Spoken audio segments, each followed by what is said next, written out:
సంఘాలు కానీ మా మహిళల్ని లక్షాధికారులు చేసే బాధ్యత మాదని వాళ్ళందరికీ హామీ ఇస్తున్నా. ఇది కాకుండా చట్టసభల్లో 33% రిజర్వేషన్లు వస్తాయి. ఇప్పుడు ఇక్కడ చూశారు, శబరి ఎంపీగా పోటీ చేస్తున్నా. ఒక రాజకీయ కుటుంబం, బైరెడ్డి బిడ్డ, నంద్యాల బిడ్డ, ఒక డాక్టర్ చేసింది. మళ్ళా మీ మీద మమకారంతో ఎంపీగా పుట్టి తండ్రి వారసత్వాన్ని మీ రుణం తీర్చుకోవడానికి వచ్చిన బిడ్డ శబరి. ఆశీర్వదిస్తారా లేదా? గట్టిగా చప్పట్లు కూడా చెప్పండి. రెండోది చరితమ్మ ఇక్కడే ఉంటుంది. కష్టం వస్తే పలుకుతుంది, ఇబ్బంది వస్తే ఊకొడుతుంది, అడ్డం వస్తే ఎదురు తిరుగుతుంది.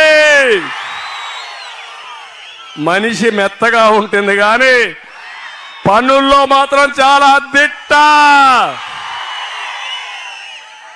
ఈ ఇద్దరు కూడా మహిళలే. చెప్తున్నా, ఇక్కడే ఇల్లు కట్టుకున్నాడు కబ్జాలో. కబ్జా కోరు జాగ్రత్త.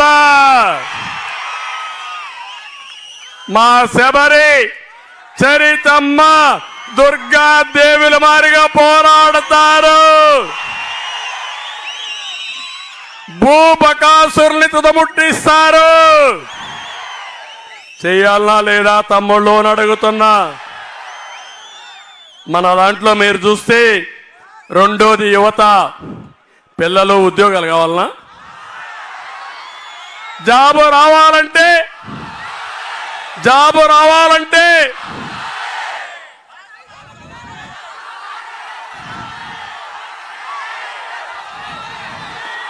అందుకే నేను ఒకటే చెప్తున్నా మీకు, మెగా డిఎస్సి పెడతా, తొలి సంతకం చేస్తా. పబ్లిక్ సర్వీస్ కమిషన్ లో ఉద్యోగాలు నోటిఫై చేస్తా. ఉద్యోగం వచ్చే వరకు 3,000 రూపాయలు ఇస్తా. 40 లక్షల ఉద్యోగాలు, సంవత్సరానికి 4 లక్షల ఉద్యోగాలు. తమిళ్లో ఓర్వకల్ ఎయిర్పోర్ట్ ఎవరు కట్టారని అడుగుతున్నా. ఎవరు కట్టారు? దేనికోసం కట్టా? పని లేకుండా కట్టానా? ఎవడైనా రావాలంటే, పెట్టుబడులు పెట్టాలంటే పక్కనే ఓర్వకల్లు ఇండస్ట్రియల్ టౌన్షిప్ తీసుకొచ్చా. అక్కడ అప్పటికే కొన్ని కంపెనీలు వచ్చాయి. 30,000 ఎకరాల భూమిలో హైదరాబాద్కి ఒక సెటిలైట్ హబ్గా తయారు చేసి హైదరాబాద్ లో ఉండే పిల్లల ఉద్యోగాలకి నా ఓర్వకల్లుకు రావాలని కలలు కన్నా. ఇప్పుడు పెట్టుబడులు వచ్చాయా?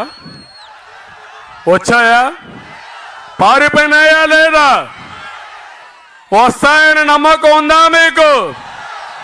అమర్ రాజా బ్యాటరీస్ పారిపోయిందా లేదా తిరుపతి నుంచి?